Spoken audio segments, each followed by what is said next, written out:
में आप देख सकते हैं यहाँ पर लिखा हुआ है कि थनौद आरंग 6 लेन में अधिग्रहण की गई भूस्वामी का प्रति वर्ग फीट की दर से अधिकृत कर लिया गया और मुझे आज तक उसका कोई भी मुआवजा नहीं मिला और नहीं मुझे मुआवजा तो दूर की बात है, मुझे कोई सूचना भी नहीं मिली और उस पर निर्माण कार्य चालू हो चुका है। अभी तक मुआवजा नहीं दिए, आज देंगे कल देंगे बस यही बोल रहे हैं, लेकिन अभी तक नहीं मिला।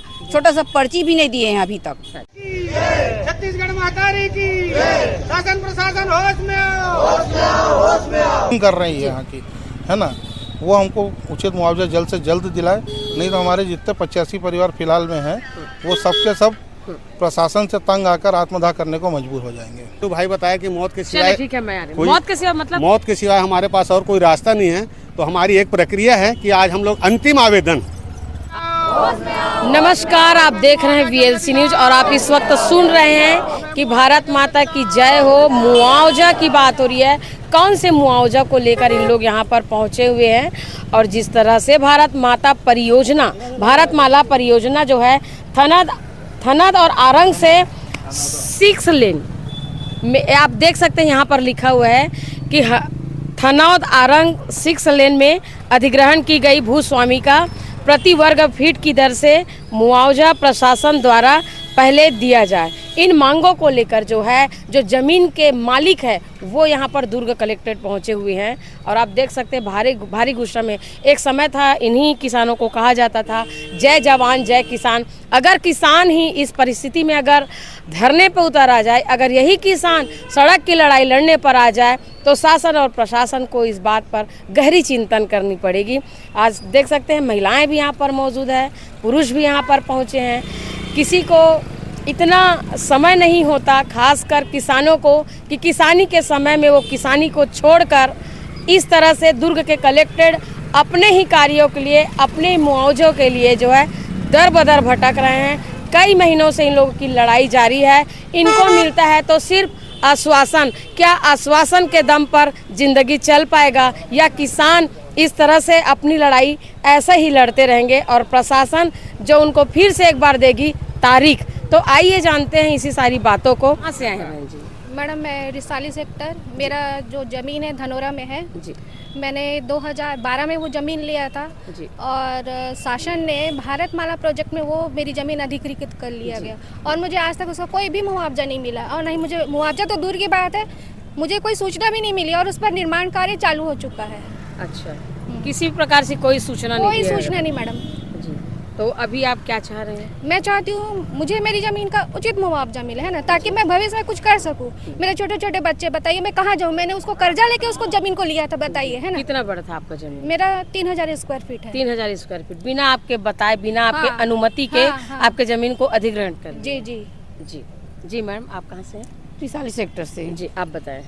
मेरा भी जमीन वही धनोरा में है मैम। आपका भी धनोरा में जमीन है? कितना है आपका? 2200 स्क्वायर फीट। 22। हाँ। आपके साथ क्या हुआ? मेरा भी वही हुआ है, अभी तक मुआवजा नहीं दिए, आज देंगे कल देंगे बस यही बोल रहे हैं, लेकिन अभी तक नहीं मिला। छोटा सा पर्ची भी नहीं दिए हैं अभी तक। अच्छा। हाँ। जब चौड़ीकरण हो रहा था सड़क का, यहाँ पर कार्य स्टार्ट शुरू हुआ, तब आपसे किसी प्रकार से बातें वार्तालाप? कुछ बात नहीं, कुछ नहीं हुई, कुछ नहीं। नापी हुआ और अपने हिसाब से काम शुरू कर दिए हम लोग। आप जी, आपका शुभ नाम? मेरा सालकी बाई। आप कहाँ से आए हैं? मैं 3rd बटालियन से हूँ और मेरा ज़मीन इधर धनोरा में है जी। तो आपके साथ क्या हुआ? हमारा भी ज़मीन। कितना था ज़मीन आपका? 1500 स्क्वायर फीट। आपको कोई सूचना जानकारी? नहीं, कोई सूचना नहीं मिला, कोई जानकारी नहीं मिला और ज़मीन को अधिकृत कर लिया गया। अच्छा, किसी प्रकार से कोई बातें चर्चा आपके साथ भी नहीं हुई? नहीं हुई जी। भैया पूरी बात बताएंगे आप ना। ये भारत माला परियोजना जो चालू की गई थी उसमें राजपत्रक में जो छपा था 2018, 19 और 2022, उससे सभी को ज्ञात हुआ था कि हमारी जिनकी हम लोग करीब 85 लोग हैं, इनकी भूमि अधिकृत की गई है। और ये सब 2018 से बैन लगा है और जिनकी भी ज़मीन है वो 2018 के पहले की खरीदी हुई है। सबका प्रमाणीकरण किया जा चुका है, ऋण पुस्तिका बनी हुई है। ये प्रशासन की गलती है जो वहाँ क्या किए क्या नहीं किए उन्होंने, मगर आज हमको 6.5 साल से सिर्फ घुमा रहे हैं। ना कोई कागज़, ना पत्री, ना कोई वहाँ सर्वे करने आया, ना किसी चीज़ की हमको जानकारी दी गई है। सिर्फ राजपत्र में जो छपा था उसी से हमको जानकारी है कि हमारी ज़मीन इसमें गई है। तो अभी दुर्ग कलेक्ट्रेट पहुँचे हुए, क्या किससे बात हुई? अभी हमने ज्ञापन देने यहाँ आए थे तो कलेक्टर मैडम बिजी थी, तो एक्का साहब और एक अधिकारी पहले आके ज्ञापन लेके गए, फिर एक्का सर आए थे। उन्होंने हमको आश्वासन दिया है कि आप कल कलेक्टर मैडम से मुलाकात आपकी हो जाएगी और 1 हफ्ते के अंदर एसडीएम साहब खुद वहाँ सर्वे करने आएंगे और 15 दिन के अंदर आपको फाइनल रिपोर्ट इसकी दी जाएगी। और हमको अभी तक यही घुमाया जा रहा है कि आपका फाइल जो है अवार्ड के लिए गया है NH में, जबकि हमारी पहली फाइल जो बनी थी वो सबकी स्क्वायर फीट में थी और वहाँ से जब वो वापस आई कुछ त्रुटि सुधार के लिए तो मिस्टर रावटे जो 27/7 को जो इनका ट्रांसफ़र किया गया वो जाते जाते आनन फानन में पूरे की पूरी ज़मीन को हेक्टेयर में बना के चले गए हैं। अच्छा। और वो फाइल मैंने खुद देखी है, उसमें हेक्टेयर में मेरा खुद का मुआवजा भी हेक्टेयर में लिखा हुआ है। तो जैसे कि आप 6.5 साल से इस लड़ाई को लड़ रहे हैं, नहीं तो मैडम, अभी मिला आश्वासन? 6.5 साल से हम नहीं लड़ रहे थे। एक्चुअल क्या था कि अभी तक वहाँ काम चालू नहीं हुआ था और अभी 1.5 साल से वहाँ काम चालू हुआ है। तो पहले तो हमको ये था कि जब काम चालू होगा उसके पहले हमको गवर्नमेंट दे देगी, चलो लेट लतीफ़ होता है, मगर आज काम इतने स्पीड से चल रहा है और प्रशासन उसको इतनी जल्दी पूरा कराने में लगी है। तो अगर कल को जैसे आज हमको घुमा रहे हैं, अभी हेक्टेयर में फाइल भेज दिए, फिर बोलते हैं कि केस लड़ना पड़ेगा तो ये करना पड़ेगा, तो हम कितने साल और बर्दाश्त करेंगे? आज 6.5 साल फिर 10 साल। तो पूरे जगह सारे लोगों का प्लाट था? हाँ, सबका प्लॉट है। हाँ, कोई कर्जा लेके लिया है, किसी की बेटी की शादी करना है, किसी का मकान बना है, उसका भी सर्वे नहीं हुआ है आज तक। मकान जिसके बने हुए हैं, दुकान बने हुए हैं, उसका तक सर्वे नहीं कराया गया है। तो अभी आप लोग यहाँ पर पहुँचे हुए क्या चाह रहे हैं अभी आप? हम अपना उचित मुआवजा चाहते हैं प्रशासन से, शासन प्रशासन से, साफ और कुछ हमको कोई वो नहीं है। हम जो भारतमाला परियोजना चल रही है हम उसका विरोध नहीं करते, वो हमारे विकास के दर को आगे बढ़ा रहा है, मगर हमारा जो मुआवजा है जो हम इतने साल से परेशान हैं और जो प्रशासन हमको जिस हिसाब से तंग कर रही है यहाँ की, है ना, वो हमको उचित मुआवजा जल्द से जल्द दिलाए, नहीं तो हमारे जितने 85 परिवार फिलहाल में हैं वो सबके सब प्रशासन से तंग आकर आत्मदाह करने को मजबूर हो जाएंगे। अरे नहीं, प्रशासन से पहले लड़िए। नहीं, हम लड़ के परेशान हैं, ये तो हमको गोल गोल फंसा देते हैं ना। हैं 3 महीना रावटे सर हमको घुमाते रह गए। रावटे सर क्या बोले? 3 महीना रावटे सर घुमाए कि फाइल अवार्ड के लिए गई है, मगर जिस दिन ट्रांसफ़र हुआ उसके 1 दिन पहले उन्होंने फाइल बना के भेजा है अवार्ड के लिए, मेरे सामने वो सील लगी है फाइल, अभी तक वहीं अटकी पड़ी थी।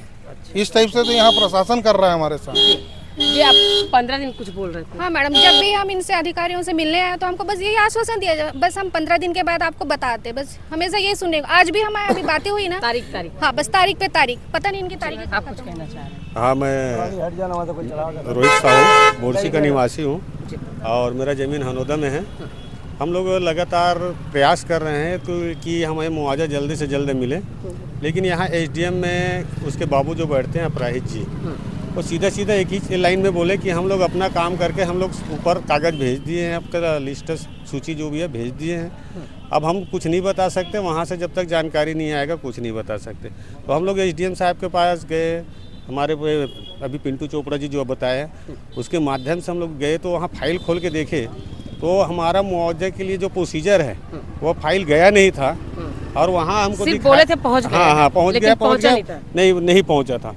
तो हम लोग को सिर्फ बोले कि वो हम लोग भेज दिए, लेकिन हमारे पिंटू चोपड़ा जी के साथ हम लोग गए तो वहाँ पता नहीं है, लेकिन वहाँ स्क्वायर फीट में हमारा मुआवजा बना हुआ था जो बाद में भेजा गया। और उसके बाद हम लोग का कुछ दिन संतुष्ट रहे, चलो आज आएगा कल आएगा, तो लेकिन लंबी प्रक्रिया होने के बाद हम लोग फिर से वहाँ पहुँचे कि हमारा मुआवजा कब आ रहा है। तो जानकारी हमको ये मिला कि वहाँ से कुछ टूटी सुधार के लिए आया है। तो हम लोग बोले क्या टूटी है, ऐसा हमारे पिंटू चोपड़ा जी साथ में थे उस समय, उन्होंने बात रखी तो उन्होंने बोले कि वो फाइल दिखाया तो उसमें एक सुधार का था, कुछ शासकीय ज़मीन उसमें साथ में आ गया था और कुछ उसमें 500 वर्ग मीटर से नीचे की ज़मीन है जो स्क्वायर फीट में आता है, उसको अलग करने की बात कही गई थी और उससे ऊपर की ज़मीन को हेक्टेयर में मुआवजा देना है तो उसको अलग करने की बात कही गई थी। लेकिन जाते जाते रावटे साहब जी ने वो बहुत देर लगा दिए फाइल भेजने में, फिर कलेक्टर मैडम को उसको प्रेशर गया तो आनन फानन में जिस दिन उनका ट्रांसफ़र हुआ है उसी दिन वो बना के भेज दिया, सीधा एक लाइन में लिख दिया कि सबको हेक्टेयर से मुआवजा दे दो। मतलब सबको परेशान करके चले गए। सबको परेशान करके चले गए हैं। तो हम लोग अपील करने आए हैं कि वहाँ जो भी जहाँ तक भी फाइल पहुँचा हो उसमें एक टूटी सुधार कर दिया जाए कि जिसका 500 वर्ग मीटर से के अंदर आता है नियम के तहत, जिसने जो भारतमाला का घोषणा है, हम लोगों का घोषणा नहीं है, वो उन्हीं का घोषणा है। उस घोषणा के अंदर हमको मुआवजा मिलना चाहिए, क्योंकि हम लोग ज़मीन हमारी जो है किसी की 2 डिसमिल है, किसी की 4 डिसमिल है। अगर डिसमिल में पैसा देता है तो हम लोग रजिस्ट्री की उसको स्क्वायर फीट में कराए हैं। स्क्वायर फीट में 225 रुपये स्क्वायर फीट के हिसाब से रजिस्ट्री कराए हैं। जो आज अगर हमको मुआवजा देता है तो 36 रुपये 35 रुपये 36 रुपये फीट पड़ रहा है वो। तो जिस समय हम लोग ज़मीन खरीदें तो शासन ने हमसे पूरा वसूली किया, आज देने की पारी आई है मैडम जी। तो ये प्रोसीजर कहाँ से आ गया, नियम कहाँ से? हाँ, और वो खुद ही बोले कि 500 वर्ग मीटर की जो ज़मीन दायरे से नीचे आएगा, और दिया भी है ना, उसको हम मुआवजा स्क्वायर फीट में देंगे। और इसे दूसरे चरण में उस समय सबको मुआवजा मतलब 12 डिसमिल से कम ज़मीनों को स्क्वायर फीट में मुआवजा भी मिला है, इसमें कहीं गलती नहीं। लेकिन ये हमारे साथ बस अन्याय हो रहा है, दुर्ग वालों के साथ हो रहा है, और रावटे जी के कारण हम लोग के साथ ये अन्याय हो रहा है। तो अगर निवेदन है, अगर ये तारीख और बढ़ जाती है, जैसे आप परेशान होते चले आ रहे हैं, फिर अगर आप लोगों को आप जो चाह रहे वो नहीं मिल पाता तो आप लोग क्या करेंगे? अब एक ही हम लोग तो रोड में आ चुके हैं मैडम जी, और हम लोग का पारिवारिक स्थिति बहुत खराब हो चुकी है। और जैसे हमारे पिंटू भाई बताया कि मौत के सिवाय, ठीक है, मैं आ रही हूं। मौत के सिवाय मतलब मौत के सिवाय हमारे पास और कोई रास्ता नहीं है। तो हमारी एक प्रक्रिया है कि आज हम लोग अंतिम आवेदन हम लोग प्रस्तुत किए हैं।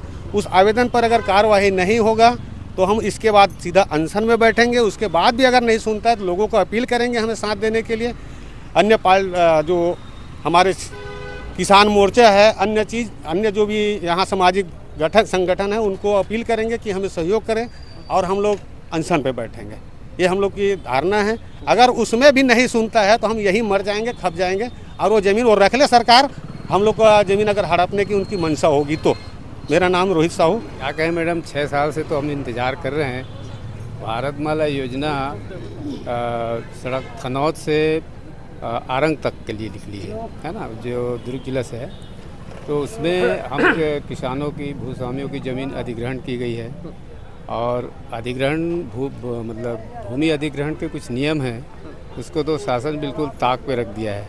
मतलब नियम ये है कि 90 दिन के अंदर उनको मुआवजा देना है ना। तो 90 दिन के पूरे 6 साल हो गए हमको, मतलब कई 90 दिन निकल गए। हाँ, कई 90 दिन निकल गए, और हमको दुख की इस बात की है कि हमको सूचना भी नहीं मिली अभी तक, है ना। मेरा धनौरा में दुकान है मधुबन ट्रेडर के नाम से, जो रोड के बीच में है। मैंने 70 मीटर जो ये हद बनाए हैं उसके बीच में है। हमको अभी तक ऐसा कोई सूचना नहीं मिली है कि आपकी ज़मीन भारतमाला योजना के हद में आ रही है। तो बस इसीलिए हम आज आए हैं यहाँ ट्रेड में। आपने सुने भूस्वामी लोग की बातें, किस तरह से ये जो है 6 साढ़े 6 साल की संघर्ष कर रहे हैं, और अभी तक इनको जो है हक का वो जो चीज़ अभी तक नहीं मिला है। क्या इनको इनकी हक का चीज़, जो इनका जो हक है वो मिल पाएगा, ये नहीं मिल पाएगा, कि अनशन देखने को मिलेगा? और कुछ लोग तो ये भी बता रहे थे कि अगर हमको न्याय नहीं मिला तो आत्मदाह कर लेंगे। क्या छत्तीसगढ़ अब इस दिन को भी देखने को तैयार है कि अब जो भूस्वामी हैं स्वयं के चीज़ों के लिए, स्वयं के ज़मीन के लिए आत्मदाह कदम उठाएंगे? ऐसे ही अगली अपडेट के लिए बने रहिए VLC न्यूज़ के साथ। तब तक